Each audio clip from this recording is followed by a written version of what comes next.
Anda memiliki kartu KIP, tapi bantuannya tidak pernah cair, atau pernah cair sebelumnya, sekarang tidak cair lagi. Simak penjelasannya.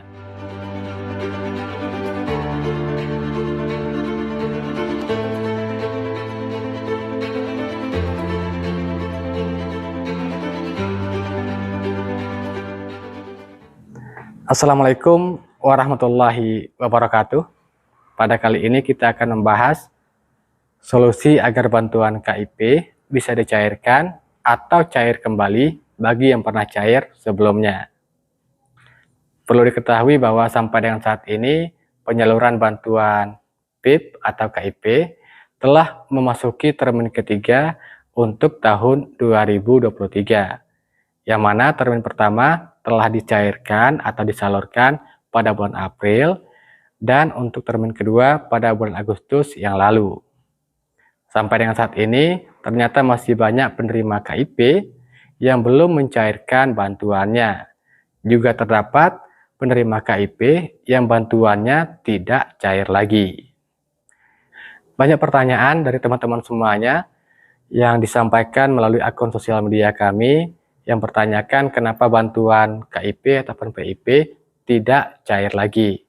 Dan juga ada yang bertanyakan maksud dari status data tidak padan DTKS itu seperti apa.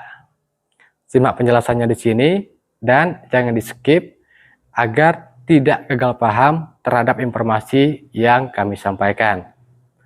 Sebelum kita lanjut, silakan di like terlebih dahulu jika Anda menyukai informasi dari kami. Dan bagi yang baru bergabung, silakan di subscribe serta aktifkan notifikasi lonceng agar nantinya mendapatkan notifikasi atau pemberitahuan terkait informasi terbaru lainnya. Hal pertama yang akan kita bahas adalah bagi yang memiliki kartu KIP tapi bantuannya tidak pernah cair. Perlu diketahui bahwa tidak semua yang memiliki atau memegang kartu KIP adalah penerima bantuan PIP dari pemerintah. Dikarenakan adanya mekanisme ataupun tahapan yang harus diikuti ataupun dilalui sampai akhirnya ditetapkan sebagai penerima bantuan PIP dari pemerintah. Seperti mengusulkan diri kepada pihak sekolah sehingga pihak sekolah melakukan penandaan status layak PIP di Dapodik, lalu diusulkan oleh Dinas Pendidikan dan seterusnya sampai ke kementerian, barulah nantinya akan dikeluarkan SK penetapan penerima bantuan program Indonesia Pintar dari Kementerian Pendidikan dan Kebudayaan. Nah, teman-teman semuanya, jadi jika ingin bantuannya bisa dicairkan, maka silakan usulkan data diri kepada pihak sekolah bersangkutan dengan membawa dokumen-dokumen terkait seperti fotokopi kartu KIP-nya, agar nantinya pihak sekolah bisa melakukan penandaan status layak PIP di Dapodik agar bisa diusulkan untuk mendapatkan bantuan PIP di tahun berikutnya. Pembahasan kedua, kenapa bantuan PIP tidak cair lagi? Ada berbagai faktor yang menjadi penyebab kenapa bantuan PIP tidak cair lagi. Yang pertama, data tidak padan DTKS. Untuk diketahui, salah satu syarat mendapatkan bantuan sosial, termasuk bantuan program Indonesia Pintar, adalah data padan DTKS. Jika datanya tidak padan, maka tidak bisa mendapatkan bantuan sosial termasuk bantuan PIP. Data tidak padan maksudnya adalah data tidak sesuai, tidak lengkap, ataupun tidak valid. Khusus bagi penerima PIP, bisa saja data di Dapodik dengan data di DTKS itu berbeda ataupun ada yang tidak lengkap, sehingga menjadi indikator data tidak padan DTKS yang mengakibatkan bantuan PIP-nya tidak cair lagi. Teman-teman semuanya, jika teman-teman semuanya mengalami hal yang sama, maka silakan melakukan pemadanan data secara mandiri dengan berkoordinasi kepada pihak sekolah, kelurahan setempat ataupun desa setempat, atau juga bisa langsung berkoordinasi dengan dinas sosial ataupun Dukcapil di tempat teman-teman semuanya. Silakan lakukan pemeranan data, baik itu penyesuaian ataupun melengkapi data yang tidak sesuai ataupun data yang masih kurang. Nah, teman-teman semuanya, jadi silakan koordinasikan, konsultasikan, serta komunikasikan dengan pihak sekolah, pihak desa, kelurahan, atau juga bisa langsung ke dinas sosial ataupun dukcapil untuk menyesuaikan data agar nantinya bisa diusulkan kembali sebagai penerima bantuan PIP di tahun berikutnya. Penyebab kedua adalah dikarenakan tidak melaporkan data diri kepada pihak sekolah.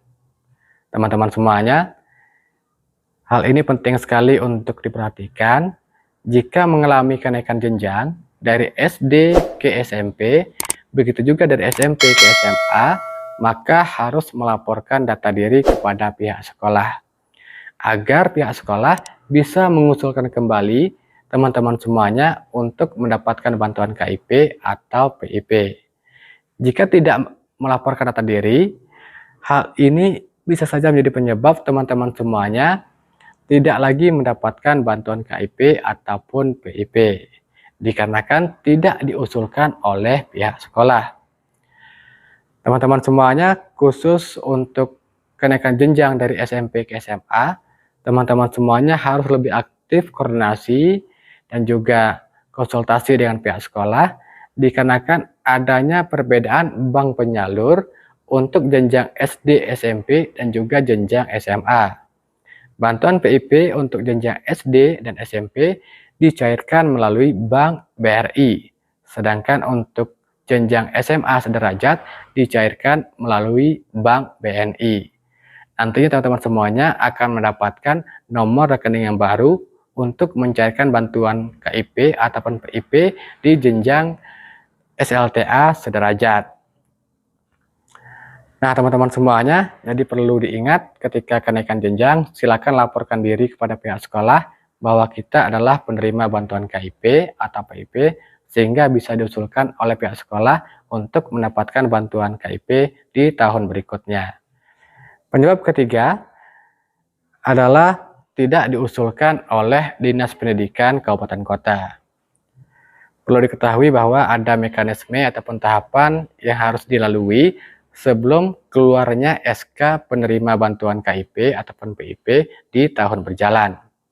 Yang pertama, sekolah akan melakukan penandaan status layak PIP di Dapodik, lalu Dinas Pendidikan Kabupaten Kota akan mengusulkan secara berjenjang ke kementerian. Barulah nantinya akan dikeluarkan SK pemberian penerima bantuan KIP di tahun berjalan. Jika tidak diusulkan oleh Dinas Pendidikan, maka bantuannya juga tidak bisa cair lagi, walaupun di tahun sebelumnya pernah mendapatkan bantuan KIP. Teman-teman semuanya, jika terdapat nama-nama yang tidak diusulkan oleh Dinas Pendidikan Kabupaten Kota, hal ini menjadi salah satu penyebab kenapa bantuan KIP ataupun PIP tidak cair lagi untuk nama yang tidak diusulkan tadi. Tentunya Dinas Pendidikan Kabupaten Kota mempunyai alasan tersendiri kenapa tidak mengusulkan nama-nama tersebut untuk mendapatkan bantuan KIP lagi. Faktor keempat adalah dikarenakan statusnya sudah dianggap sebagai keluarga yang sejahtera atau tidak layak lagi mendapatkan bantuan KIP ataupun PIP. Nah, teman-teman semuanya, untuk faktor keempat ini kami rasa cukup jelas dan tidak perlu ada penjelasan yang terlalu mendetail, dikarenakan jika statusnya sudah berubah, yang dulunya prasejahtera dan sekarang sudah menjadi sejahtera, tentunya tidak layak lagi mendapatkan bantuan KIP ataupun bantuan PIP. Itulah berbagai faktor yang menjadi penyebab kenapa bantuan KIP atau PIP tidak cair lagi. Semoga informasi ini bermanfaat. Wassalamualaikum warahmatullahi wabarakatuh.